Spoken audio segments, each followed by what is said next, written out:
KOIN 6 News this morning starts right now with breaking news.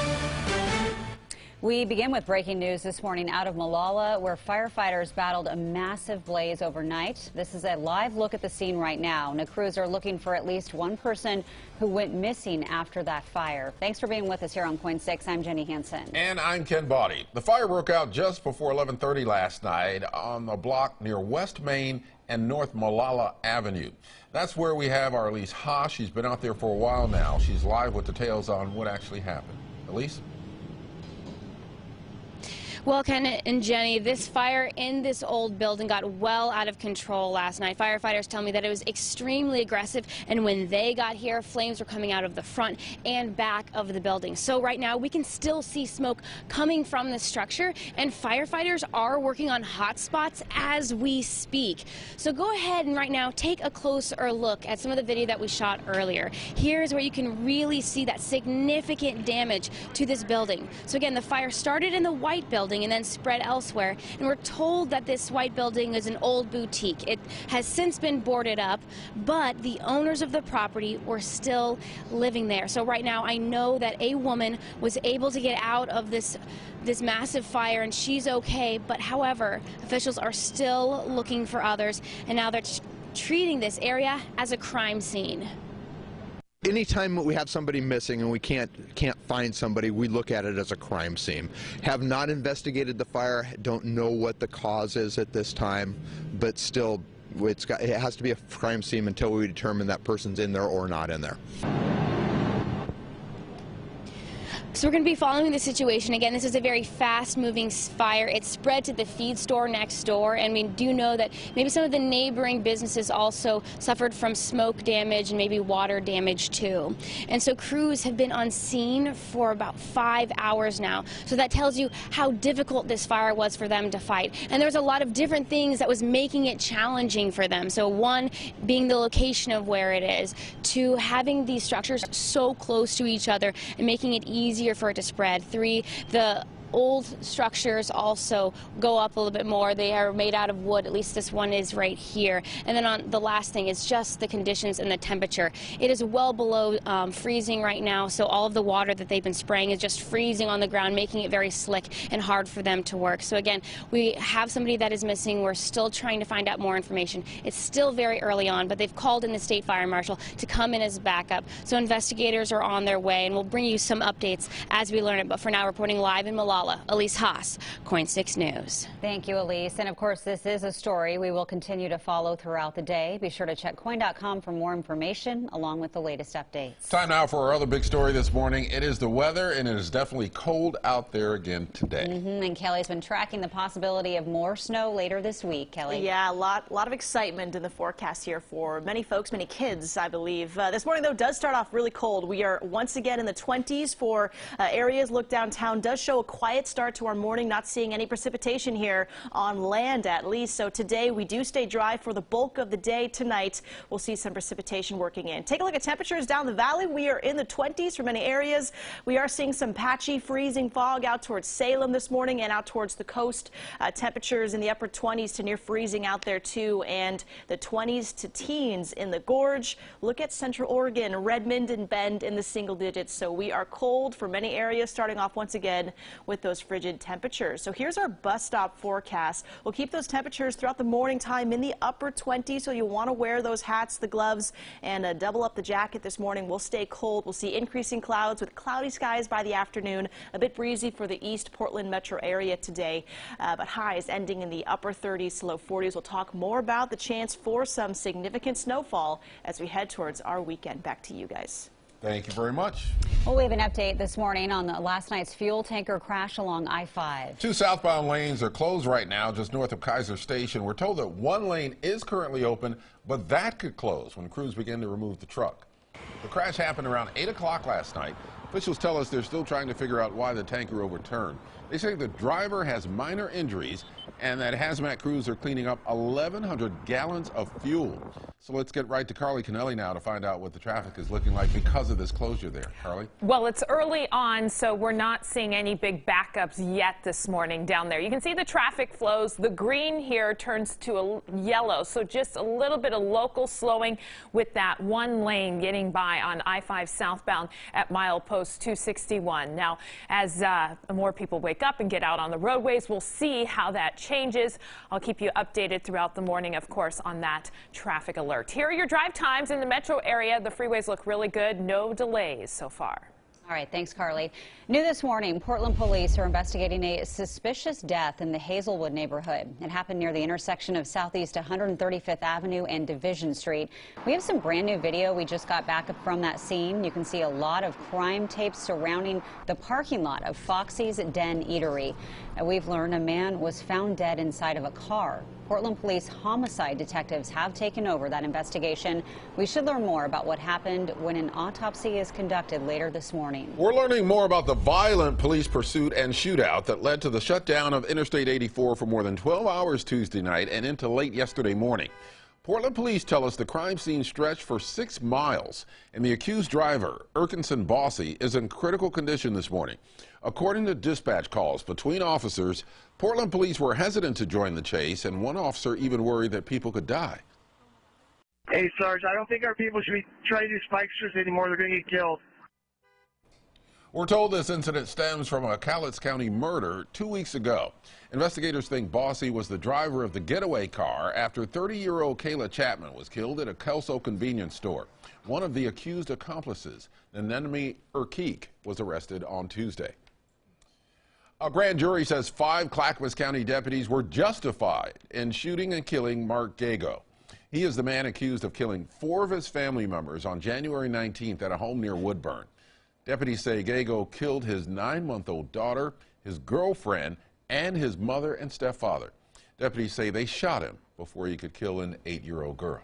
And now to the measles outbreak hitting the region. There are now 3 new measles cases in Oregon. We already knew of 1 case linked to the outbreak in Clark County. Well, now Multnomah County health officials confirmed 3 more cases, bringing the total number to 4. They agreed to stay home. They were on symptom watch. We've been working with them to make sure that if they needed medical care, that we had a plan for not exposing others, and they've stayed out of public settings. So I'm glad to report that we have no new public exposures from these 3 new cases. Health officials in Clark County report 50 confirmed measles cases and 11 suspected cases. Of the 50 infected, 43 were not vaccinated, 6 have unverified immunization records, and 1 person had a partial dose of the vaccine. Well, health officials in Multnomah County say they have sent out close to 5,000 exclusion orders. Those orders notify parents their children can only stay in school if they're up to date on their immunization records. Those families claiming exemptions for medical or non-medical reasons must do so by February 20th. The popular Burnside Brewing on Portland's east side has suddenly closed. We went to the brewery on East Burnside Street yesterday and found a posted notice barring anyone inside because of unpaid liens. The brewery first opened in 2010. We reached out to the brewery and the attorney listed on the notice, but have not heard back from either yet. It is 5:08. Want to get another check on that forecast because we're really looking ahead to some possibly major weather coming our way. They've got a couple models that are consistently putting 1 to 4 inches here down to the valley floor. Looks like an East Metro event here. Salem, not as much snow going into Saturday, but Portland maybe 1 to even 4 or 5 inches going into Saturday evening. And that snow could start as early as Friday night. So there is still some inconsistency about that event in terms of how warm we get and how quickly we cool down. But again, we are watching out for that storm heading into Saturday. Mostly cloudy for today and still dry, so it's the calm before the storm. We'll see some east winds ramping up here in the metro and a slight chance of a wintry mix possible for parts of the valley, likely out towards Salem heading into tomorrow morning.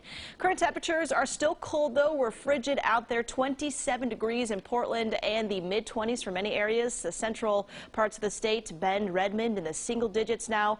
A bit breezy there. Those east winds ramping up once again near Troutdale, Washougal, Camas, likely seeing some gusts, and we'll keep those going even into the Portland metro heading into today. Here's the planner. Highs back in the upper 30s to low 40s. Still pretty dry for much of the day. We'll be tracking some showers and maybe a snow rain mix here working in overnight for areas of the valley. Carly. So we have that fuel tanker crash on I-5 southbound just north of Kaiser Station. This is at milepost 261. I'll be monitoring this throughout the morning until they get this cleared. Right now it's got 2 southbound lanes blocked on I-5, only 1 lane open. No delay, as you can see, and I have a feeling it's just because it's early on. It's 5:09. So if this lasts into the rush hour commute, it can definitely cause a delay there. That, again, is I-5 southbound at milepost 261 north of Kaiser Station. Now, in the metro area, we're dealing with nice commute times. I-5 southbound, 13 minutes in from Vancouver. You've got 11 on 205 southbound. I-84 looking great there, and so is 26 as you head in from Hillsborough. All right, thanks, Carly. It's 5:10. You're watching KOIN 6 News, watching out for you. If you're a fan of the outdoors, and I know a lot of you are, then listen up to this. The Pacific Northwest Sportsman Show is in Portland now. Our Cora Harlan is live to show us why you might want to make time to head to the Expo Center this weekend. But first, I take a look at how one local organization is helping bring people together ahead of this Valentine's Day. Positive Vibes up next.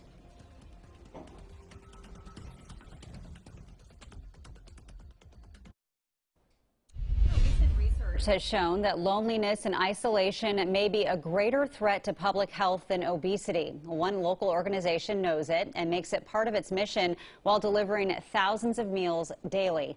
In today's Positive Vibes, we take a look at a special pre-Valentine's Day brunch for a Meals on Wheels volunteer driver and a food recipient. My stepdad, who I was raised with. Belinda Warren and John Mundigal have been friends for more than a decade. They didn't meet at college, though, or through other friends. They met because Belinda delivers food to John every week. Well, I see her once a week, and she's really a great lady, as a matter of fact. Belinda is a volunteer driver for Meals on Wheels People. This year, the nonprofit wanted to do something special in honor of Valentine's Day, so they took nominations from drivers for homebound seniors who deserved a meal out. They chose Belinda's nomination of John for a special brunch at Marco's Cafe in Multnomah Village. The two of us, we have a really good rapport, so I figured we would shine together, he and I. John lost most of the function in the right side of his body after a car versus train accident, so the meal delivery is crucial. Meals on Wheels People delivers 5,000 meals daily in the metro area, and Julie Piper Finley tells us the socialization component is just as important as the meal. 50% of what we do is visiting with people and checking on them. And that's what brought these two together. I have several, including Mr. John, where I may be 20, 30 minutes there just talking, especially in the summertime when it's warm. In the wintertime, not so much. For 12 years, she's been delivering to John or helping to serve him at the center on MLK. This special brunch in a different setting is one way that Meals on Wheels People is showing it is about the people. Because I've had the same route for so long, they're more like family to me. Meals on Wheels People is always looking for volunteer drivers. Now, if you'd like more information on that, we have a link in our article on KOIN.com. So they do, I mean, they just do amazing work there at Meals on Wheels People. Yeah, and it's much more than just about the food. I mean, the food is the important component, but the companionship and the relationships that are established are. Yeah. Why are you laughing? What you were saying was very accurate. Kelly was over there almost falling off the set. Oh, okay. Yeah, well, people don't see that behind the set. She's standing on this box to bring her up to the height. Yeah. So, okay, sorry, I didn't realize that was happening over there. Yeah, I know. All right. Well, we might. Are you ready to talk about weather now? I'm ready. Are you recovered? Right. Okay. Yes, there we go. Okay, very good. Okay. Let's do that. Okay, so as we go to the weekend, we are looking out for the chance for snow. But for today, at least, we are still looking pretty calm out there. It's just going to be cold. It's a nice cold start here. Temperatures in the 20s. And as we head towards the evening, we'll still keep those temperatures in the upper 30s, likely to maybe the low 40s. But say good morning to Zeus, who was out there enjoying the snow there on Tuesday out in Vancouver. Zeus actually has his own Instagram, so you can go find find him on there. But 41 degrees today for our highs. But again, this morning we'll keep those temperatures in the 20s. So do bundle up the pets as well as you head outside for a walk. So here's a look at temperatures in the upper 20s now in Portland. We are mainly in the mid-20s out in down the valley towards Salem. The coast, we're seeing temperatures well below freezing as well. And very cold in central Oregon. Bend, Redmond in the single digits. Hood River, the Dalles in the teens now. So we are very cold. Watching out for some areas of some freezing fog that's mainly eastward towards Pendleton and near Hermiston right now, Oregon there. Eugene and Salem getting some dense freezing fog too in spots. So just be careful. Those roadways may be slick as that fog again lingers out there this morning. Wind speeds are still a bit breezy. We're watching out for those gusty east winds. Once again, we have some high pressure setting up towards the east side, and that'll funnel those winds straight through the gorge here. Troutdale, Gresham, and Washougal may see some very gusty winds around 25 miles an hour to even 30 to 40 as we head towards the afternoon. So far, though, we are very dry out there, starting off with clear skies now, but we will see increasing clouds heading into today and a mostly cloudy finish for the afternoon. So here we go with that future cast. So this model does throw a slight risk of some wintry weather heading into our morning tomorrow. Likely temperatures in Portland and the metro will be too warm to see any sticking snow, but we may see a flurry or a mix as we head towards the morning time. Salem, I think the Central Valley, parts around, again, the Central Valley will likely see more of that, but it should, again, all melt off as we head towards our morning. So this is where things get a bit tricky. Depending on how cold we get, this model is already putting snow in the forecast heading into our Friday night, and this is just one of a couple models that is doing so. Other models keep us too warm at the surface here.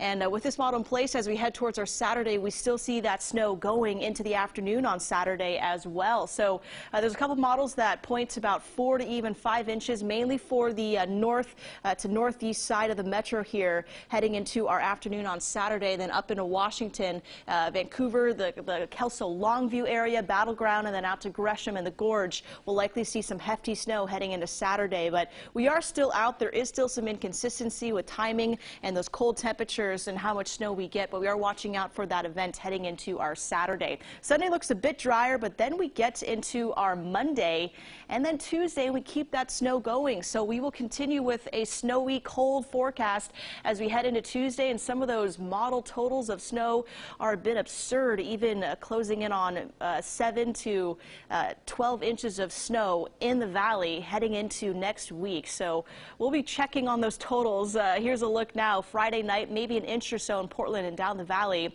And then heading into Saturday, we'll finish off with maybe close to 1 to even 4 or 5 inches here for parts of the metro. Again, mainly on the east side. And then we go into Tuesday, and we could get maybe 6 to 12 inches total through the weekend. So it's just, it's going to be pretty snowy as we head towards next week. So just bear in mind and prepare yourselves to see some snow on the ground as we head towards the weekend. Temperatures in the low 40s heading into today in the eastern and central parts. Pretty cold still in the 30s, and we'll see low clouds there in the gorge sticking around, but mainly dry for today before we may see some morning snow flurries around the region tomorrow. 1 to 4 inches going with that here on Saturday in Portland, and then we'll continue with that snow heading into next week. Carly.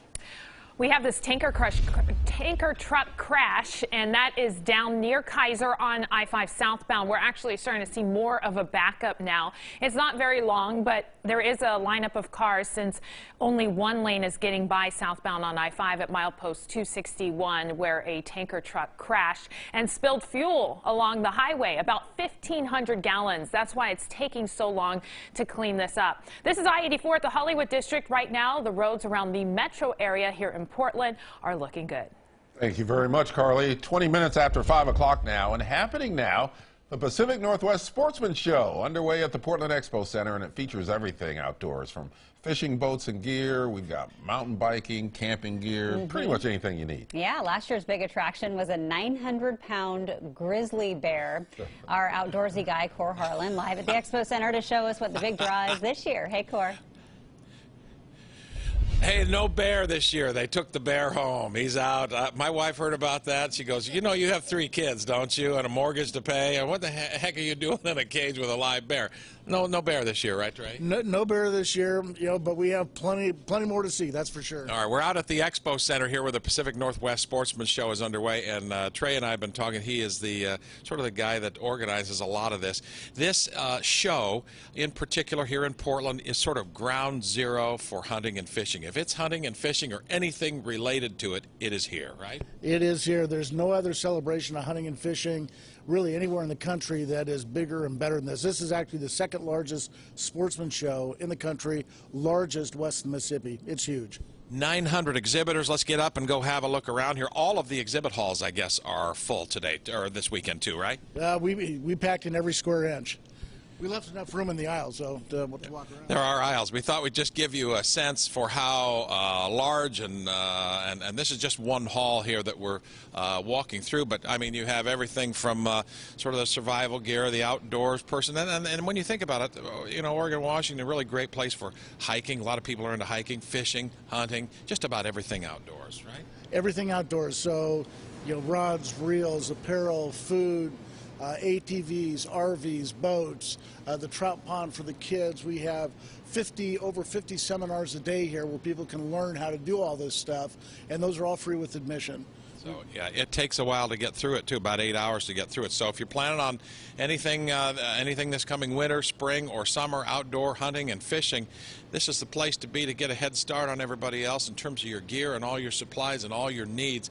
It's out here at the Portland Expo Center. The show started yesterday, goes through Sunday. Rain or shine, or even snow, right? So a little bit of weather is not going to keep anybody down, but a great place to be inside on a weekend like this. The Pacific Northwest Sportsman Show out here at the Expo Center. Jenny and Ken? Yeah, it might be a good place to go to get some of that winter gear in order to deal with the weather. All right. Thank you very much, Cora. Hey, if you're interested in going, that event runs through Sunday until 6 p.m. Tickets are $15 per day, $7.50 for half day, and kids under the age of 5 are free. There are also military and junior discounts. We'll be right back.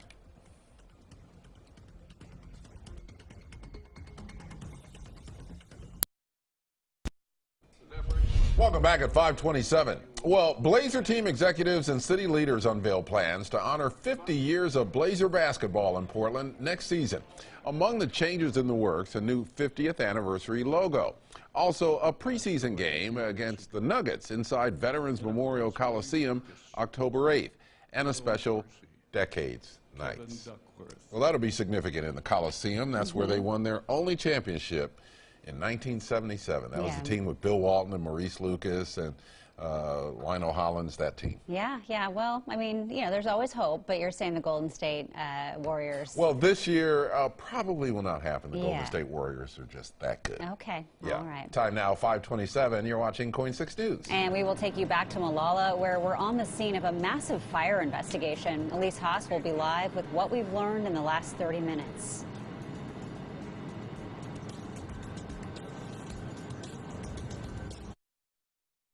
Coin 6 News this morning starts right now with breaking news. Welcome to Coin 6 News this morning. It is 5:31, and we're following breaking news out of Malala, where firefighters spent the night battling a massive blaze. This is a live look at the scene right now. Our Elise Haas is there working to get more information about what happened. We'll have a live report from her in just a few minutes. Thanks for being with us. I'm Ken Boddy. And I'm Jenny Hansen. Before we get to Elise, we want to get a look at your weather and traffic this morning. Already some issues out there traffic-wise. Weather-wise, it's kind of the calm before the storm, it seems like. That's right. Pretty quiet out there this morning, just cold once again. We are seeing temperatures now in the 20s, a little bit of freezing fog out towards Salem now, and some breezy winds out in Troutdale today, though. Mostly cloudy, and we'll keep those chilly winds going for the Portland, the east side there, the metro area, and also out towards Troutdale. We are watching out for a wintry mix potential for parts of the Central Valley tomorrow morning, and we are tracking the chance of some snow going into our Saturday and beyond. For now, though, pretty quiet start here. We are actually still clear outside, but we are expecting increasing clouds throughout the morning time. Temperatures in the upper 20s there in Portland and the mid 20s down the valley. Salem is getting a little bit of some dense freezing fog fog that extends down to Eugene. Very dense out that way. So just be careful if you're driving out in this area here to leave some extra room on those roadways because they may be slick. Temperatures out in central Oregon, pretty impressive and in the single digits now. 11 degrees in Mount Hood. Here's our bus stop forecast. Heading into this morning, bundle up the kids. We'll keep temperatures in the upper 20s. Highest today back in the upper 30s to low 40s. A bit breezy and mainly cloudy out there. Again, we'll talk more details on that snow that may be coming heading into our weekend. Carly. I have a couple traffic alerts for you. We have the situation down just north of Kaiser Station on I-5, and that's a tanker truck crash with fuel spilled on the roadway, about 1,500 gallons, so it has been a long cleanup there for crews that are out there trying to get that cleared as soon as possible.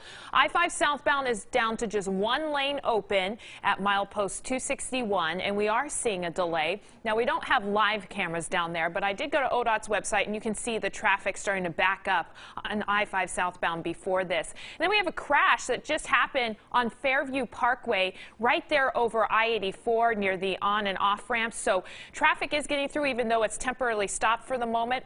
I would just expect delays if you're planning on getting on the freeway at that point. Thank you very much, Carly. Now to that breaking news out of Molalla, where firefighters are looking for a missing person after battling a massive fire overnight. That fire broke out just before 11:30 last night near West Main and North Molalla Avenue. That's where we find Elise Haas live with details on what happened. Elise?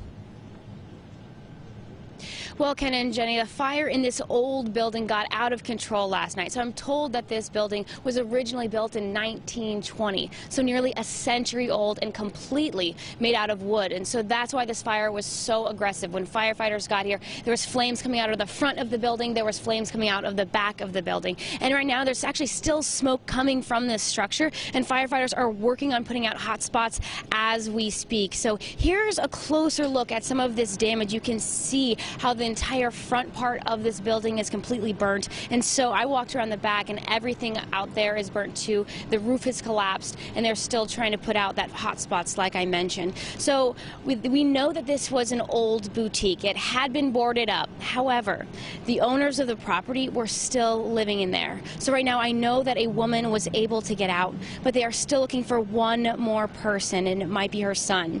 So officials are now treating this as a crime scene. You know, they have pushed us back a little bit further. And again, this is just as protocol. We are still holding out hope that he may be somewhere else, but they are looking for him. So again, this was a very fast moving fire. It spread from this boutique to that neighboring feed store. We also think that some of the neighboring businesses could also be experiencing some smoke damage and water damage as crews were trying to put this out. Now, they've been on scene for more than 5 hours now. So that gives you an idea of just how difficult it has been for them to put this fire out. And so the thing is, there's a lot of different things that made it challenging for them. One, the location. Two, the proximity between the buildings. There's only 2 feet between these structures here, and so that's why it was spreading. And then on top of that, it has been well below freezing, and so temperatures are at 25, 26 degrees right now. So everything that they are spraying, all the water on the ground, is freezing and becoming an ice rink, and then all the water that they're spraying on the building has become icicles. So it's really, really tough out here. And again, they have called out the state fire marshals. Investigators are on their way, and again, we're just holding out hope for that one other missing person. So we'll continue to stay on scene and bring you information. But if you do live in this area, know that this stretch of road is going to be closed for several more hours. So this is on Molalla Avenue, and it's closed between Ross and then Main Street. You can still get down Main Street, though, if you have to. So again, we'll bring you more updates as we learn it. But for now, reporting live in Molalla, Elise Haas, KOIN 6 News. All right, thank you, Elise. This is a story we will continue to follow throughout the day. Be sure to check KOIN.com for more information, along with the latest updates. A homeless man is behind bars, accused of kidnapping a couple, holding them in his tent, and sexually assaulting the woman. Officers say Matthew Fennern was arrested last Friday and was charged yesterday with assault, kidnapping, and rape. Investigators say the incident happened along the I-205 bike path near Southeast 93rd last month. Just heightens for us as people that live in this, on especially this street and adjoining streets. Hey, we have criminal element in our neighborhood. Officers say the male victim found a UPS driver a couple of blocks away from the camp, who helped him call police. The FBI and authorities in Oregon and California are looking for victims who may have been sexually assaulted by a professional photographer. Robert Kirster is already facing 32 charges in Yamhill County and 25 in California. Some of those charges include rape and production of child pornography. Prosecutors say Kirster would bring young women and sometimes underage girls hoping to become models to his property outside of Carlton. We have photographs and other videos related to individuals that we've not been able to identify. And we're reaching out completely to find as many as we can, identify as many individuals as we have photographs on, and we need their help. Kirster is also known as Bert K., Rake Winter, and Kituli. The sheriff in Spokane County, Washington, getting online death threats because he says he will not enforce a new gun control measure. Initiative 1639 was passed by voters in November. It bans people under the age of 21 from purchasing semi-automatic rifles and creates safe storage requirements for firearms. The sheriff says he wants the person behind the threats found and held accountable. I don't think that we can afford to, to let that type of bullying, because this is the height of bullying, take place. This individual needs to be located. This individual needs to be charged and held accountable. The sheriff's office says the information from their investigation will be forwarded to law enforcement agencies across the state. Time now 5:39, and here's a quick look at some of the other stories making headlines this morning. The House Intelligence Committee has opened an inquiry into whether President Trump is under the influence of Russia or any other foreign players. Later today, congressional Democrats are also expected to begin efforts to access the president's tax returns. Just 8 days now before another possible government shutdown, and many federal workers still haven't received any or some of their promised back pay from the last shutdown. The Associated Press spoke to various government offices that were affected. They report that many of those offices don't know how many people are still waiting to get paid. Virginia's top 3 leaders now face scandals. Attorney General Mark Herring admitted Wednesday he put on brown makeup in 1980 for a college party. Governor Ralph Northam remains under pressure to resign over a racist photo on his 1984 medical yearbook page. And Lieutenant Governor Justin Fairfax is denying a woman's sexual assault allegations from an encounter in 2004. Time now is 20 minutes before 6 o'clock, and Kelly Bayern has more on our forecast as we just wait for the next winter weather blast to come. Yeah, that's right. So we're waiting for some snow this weekend once again, and even tomorrow morning for some areas. We may be cold enough to see a wintry mix here falling to the valley floor. That's likely towards the Central Valley into Salem. But for now, we are pretty quiet out there. We are seeing clear skies, and because of that, temperatures have dropped again towards the upper 20s. So bundle up as you head outside. We will likely stay near freezing or below as we head towards the 9 and 10 a.m. hour today. 27 degrees now in Portland. A little bit of fog out towards Eugene, and we may see some spotty, dense fog throughout the morning time, but we are pretty dry still out there. Wind speeds are gusty. Troutdale, Washougal seeing wind gusts around 20 to 25 miles per hour. We'll keep those going as high pressure sets up in the Columbia Basin. Those winds will funnel through today, so Portland on the east side mainly may get some wind gusts as well, around 15 to 20 miles an hour. A bit breezy for certain spots in the metro area. So here's our planner for today. Highs once again in the upper 30s to low 40s. Will be chilly out there with a mostly cloudy day ahead. More details on that potential snowstorm this weekend in my full forecast in a few moments. Carly. A tanker truck crash is still causing a problem down near Kaiser on I-5 southbound. Only 1 lane's open, 2 lanes blocked. You've got fuel on the roadway, so it's taking a long time to get this cleared. Again, that's I-5 southbound, milepost 261, and that is just north of Kaiser Station. It is causing a delay since we don't have live cameras down there. I took this from ODOT's website, and you can see that there is a lineup of traffic on I-5 southbound approaching this. Now, we have a crash here in the metro area. It's on Fairview Parkway, right over I-84 on the overpass. It's in the northbound direction. 1 lane of traffic is getting by there, so that's not causing any major delays, just some local slowing in that area. Thank you very much, Carly. 5:42. You're watching KOIN 6 News. That's right. The Pacific Northwest Sportsman Show is in Portland, and Cor Harlan live to show us why you might want to make time to head over to the Expo Center this weekend.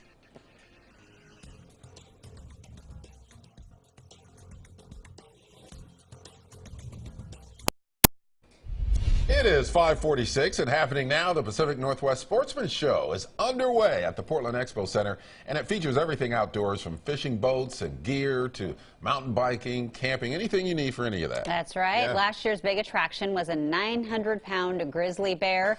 Well, Cora Harlan live at the Expo Center. No bear this year, it sounds like. No, they put the bear away. No good. That's no good. They got walleye in here instead of bear this year at the Sportsman Show out here at the Expo Center that goes through Sunday. And as you mentioned, there's everything on the face of the planet related to hunting and fishing is here. I am with Johnny Candle right now, who in the year 2010 was the best walleye fisherman in the world.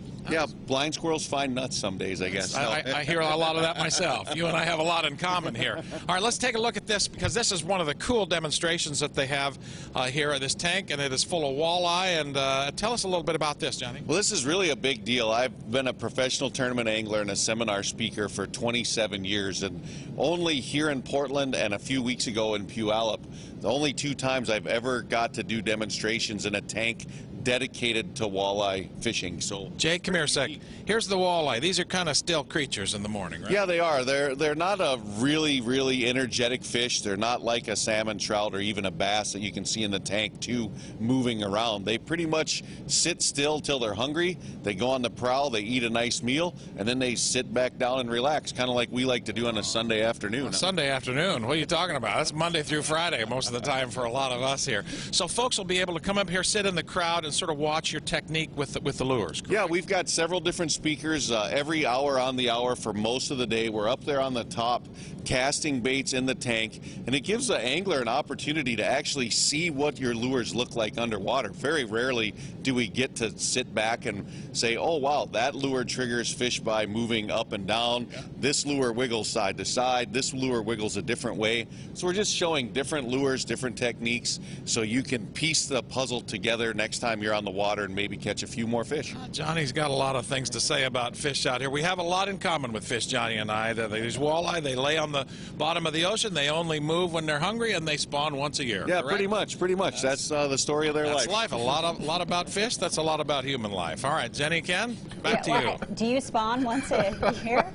Or oh my goodness. That's all I'm going to say. Won't say anything else. No follow-ups, please. All right. All right. Yeah, we don't want to get to the bottom of that. We're not going to be digging deeper on that. No, no. All right. Thanks, Cora. Let's talk a little traffic and weather right now. And yeah, what's happening out there? It's pretty quiet out there now, but as we head into tomorrow morning, there are some areas that may see some wintry weather, and then this weekend we are tracking the potential for some more significant snowfall here around the region. Pretty quiet start, though. A look at downtown, we are still mainly clear out there. Pretty cold, too, in the upper 20s. Dew point at 23, so a bit dry. Not seeing much fog, at least in these parts here. Winds are calm for now. Temperatures down the valley in the mid-20s, too. Once again, we are cold and even colder out towards the mountains and in central Oregon, Bend, Redmond, Madras, all in the single digits now. The Dalles in the teens, Hood River about 20 degrees. So we are cold for many areas and will likely stay near freezing as we head towards the 10 or even 11 o'clock hour here today. So we'll see increasing clouds as we head towards the afternoon today. A mostly cloudy day ahead, but still dry for much of the state. Until we hit tomorrow morning, we'll see a chance for some showers. So here's our futurecast. Again, keeping us dry even through the evening tonight. A slight chance for light showers working inland likely by Friday morning. We'll see some areas down the valley, likely towards Salem here. Maybe wintry mix possible. Temperatures do climb as we head towards tomorrow afternoon, back towards the low 40s. So we are expecting any accumulation here of some snow to melt off pretty quickly, and not expecting many travel hazards until we hit Friday night. So here's where models are a little bit inconsistent about what's going to happen heading into our weekend. This model, the European model, puts snow already in the forecast heading into our Friday evening and says we'll be cold enough for that. As that rain band here works in, we'll see snow starting overnight Friday into Saturday morning and continuing through the afternoon and evening on Saturday before letting up. So with this play in motion here, we may see up to 4 inches of snow in Portland. Again, this is just 1 to 2 models showing this scenario going on. Other models keep us too warm. We'll see a rain-snow mix Friday night and Saturday morning before the evening cools down enough to see some snow. And in that scenario, maybe closer to 1 inch of snow. But there is growing confidence that we will get some lowland snow here as we head towards our Saturday. So we'll be watching out for that.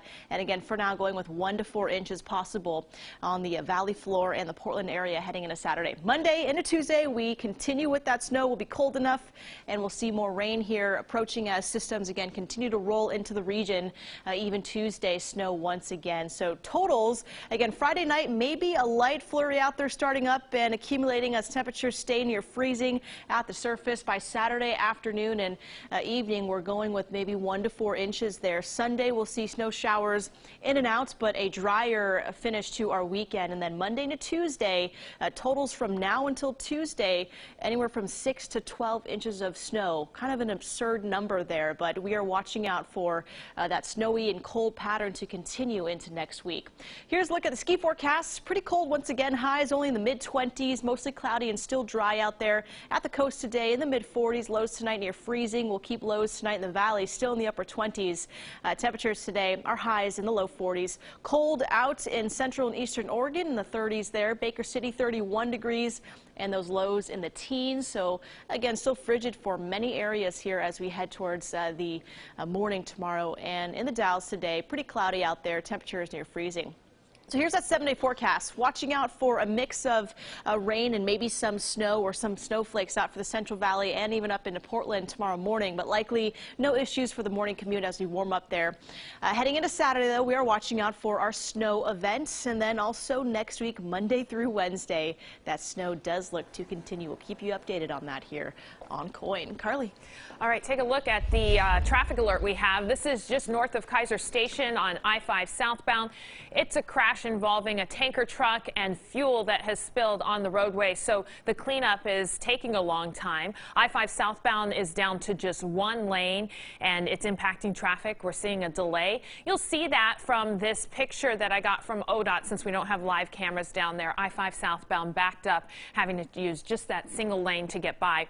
Back in the metro area, we have this crash on Fairview Parkway right over I-84 on the overpass. It's in the northbound direction. It's blocking the right lane, but traffic is getting by using the left lane there. And look at the metro area. Right now, it's looking pretty good. Just a little bit of slowing coming in from Vancouver, the usual rush hour delay. Thank you, Carly.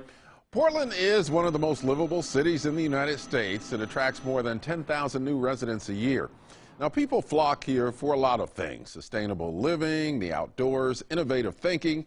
But did you know that Portland is recognized as having the most archaic and ineffective government among all other major U.S. cities? We're one of the few cities left in the United States that has a commission form of government. Why is Portland so stuck on this, is it what, 100 years old form of government that we've got? Well, tonight our Jeff Gianola takes a closer look at how our commissioners are elected and if all areas of Portland are equally represented. He'll also show us what happens once the commissioners take office, answering the question, is the city that works becoming the city that doesn't work? That's tonight at 5 on KOIN 6 News. And you were telling me this has been an issue. It's been an issue forever. I mean, the commission form of government is a form that not many other cities use. And no major cities use it. You know, most cities have a city manager and they don't have individual commissioners overseeing bureaus. Right. So that's something that we do. A lot of people would like to change that. Yeah, okay. Should be an interesting report. It's at 5:55. You're watching KOIN 6 News. We're continuing to follow breaking news out of Malala, where a person is missing after a massive fire near the police station. Arlise Haas will have a live report at 6.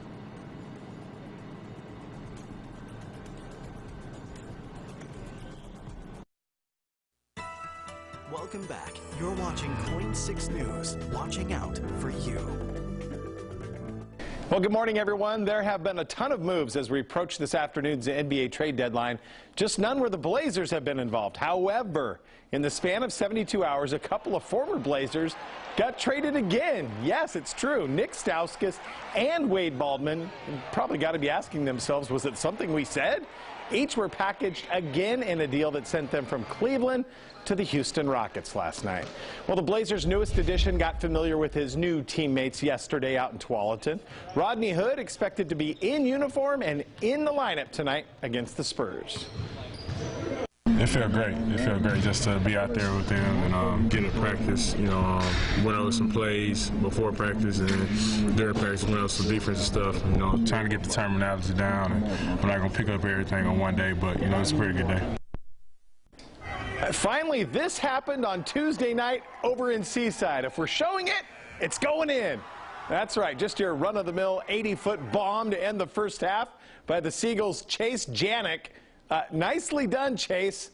They're going to be talking about that for years to come out on the coast. By the way, the Ducks beat Cal last night by 11. Peyton Pritchard with 20 points and a career-high 10 boards in the win. That is a look at sports. Have a great Thursday, everyone.